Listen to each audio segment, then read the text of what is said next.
banyak menangani training-training di perkebunan. Dan pada saat training perkebunan itu, kalau yang di training 30 orang, 35 orang, mungkin yang perempuan hanya 1 atau 2. Kadang-kadang 35 orang itu cowok semua. Wah, makanya ini sesuatu yang menarik.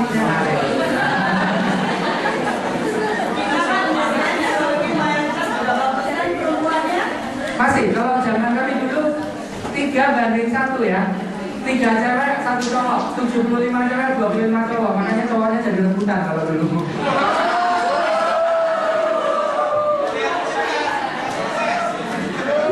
Dan terbukti beliau diakui tidak cowok tapi bisa memimpin para laki dari dunia laki gitu ya.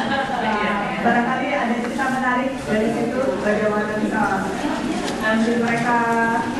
Iya, di BUMN berbeda dengan di perusahaan swasta ya. Kalau di perusahaan swasta salah satu kiat suksesnya memimpin di perusahaan swasta adalah bagaimana kita mempercayai bawahan, kita delegate mereka. Kalau di BUMN itu terbalik, kita harus bagaimana bisa dipercaya oleh mereka. Itu dulu. Jadi bagaimana harus dipercaya dulu oleh mereka. Gitu. Kemudian kalau maksudnya kemampuan itu akan sangat penting untuk betul. percaya. Iya. Artinya bahwa sebagai perempuan kita harus menunjukkan, bukan sebagai perempuan.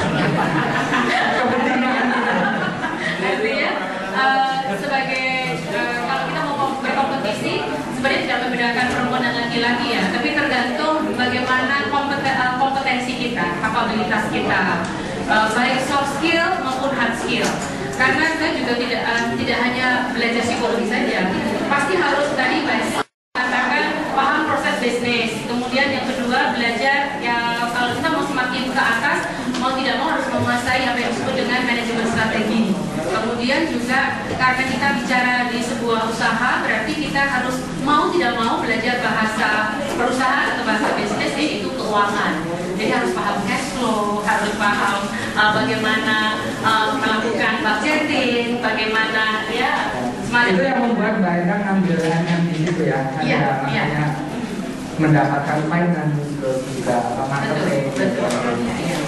Saya tertariknya di ketika kita belajar psikologi gitu ya, kemudian bicaranya adalah tentang finance, tentang manajemen, tidak dapat gitu ya. Jadi kemana kita belajar? Iya, kita sebenarnya zaman sekarang ini ya kita bisa tanya sama googling atau wiki gitu ya. Kita bisa belajar banyak. Tapi yang lebih penting adalah self development dalam diri kita, kemauan untuk belajar, curiosity untuk mengetahui sesuatu. Karena saya yakin bahwa tidak ada sesuatu yang nggak bisa dipelajari. Sehingga kita bisa belajar dari buku, kita bisa belajar dari pengalaman, kita bisa browsing. Kalau sekarang tuh mau browsing minta ampun, begitu kita ketik aja sudah banyak sekali.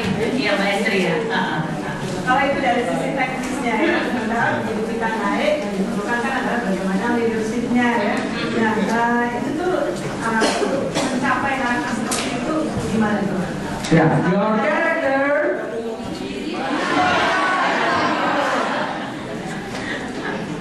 Karakter apa? Karakternya apa itu? Jadi kita juga ada barangkali sekarang kan seperti ini, nanti untuk bisa ke sana apa sih yang perlu saya siapkan?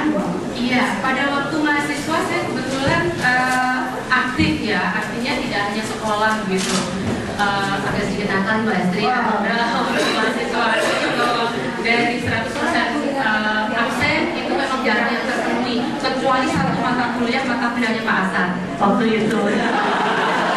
Karena nggak boleh bolos. Karena kalau bolos nilainya langsung C. langsung dikurangi gitu ya. Tapi kalau yang lainnya memang tidak ada yang penuh Mbak Estri.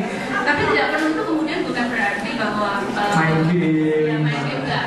Tetapi justru banyak aktivitas yang dilakukan di luar itu yang membangun area-area kepemimpinan dan berorganisasi baik di dalam kampus maupun di luar. Sehingga itu karakter-karakter yang pertama kita harus dapat dipercaya. Artinya kita harus bisa dipercaya. Kemudian tentu harus kerja keras lah ya, bukan hanya kerja cerdas. Artinya di tengah-tengah kesibukan kita harus bagaimana memanfaatkan waktu sebaik-baiknya, gitu ya, untuk adik-adik. Kemudian mengelola diri, self management menjadi sangat penting. Bagaimana kita mengelola diri kita, itu menjadi sangat penting untuk kita nantinya ke depan. Karena sebelum kita managing people, sebelum kita managing task, sebelum kita mengembangkan sebuah bisnis ataupun pekerjaan yang lainnya, satu hal yang mendasar dari kita adalah kita perlu bagaimana melakukan self management. Memimpin diri sendiri kan? Yes, right. Yeah. Dan berdasarkan itu kita yakin adik-adik bisa ya. Pasti. Jadi adik-adik tipsnya satu, kalian ingat ya, kalau kalian boleh boloslah sebanyak mungkin. Setuju? Tapi bolosnya jangan kemudian main di mall atau main game. Bolosnya untuk kemudian kamu ikut organisasi, belajar meeting, belajar untuk bisa merencanakan satu proyek, belajar menyelesaikan proyek itu, belajar mengevaluasinya, belajar rapat, belajar berdebat gitu ya, ya. Dan itu semua adalah soft skill yang akan kalian pegang, akan kalian bawa ke itu untuk menjadi sukses karir kalian. Jadi nggak cuma pintar otaknya aja ya. Ya, oke, good. Kita beri aplaus untuk mereka ya.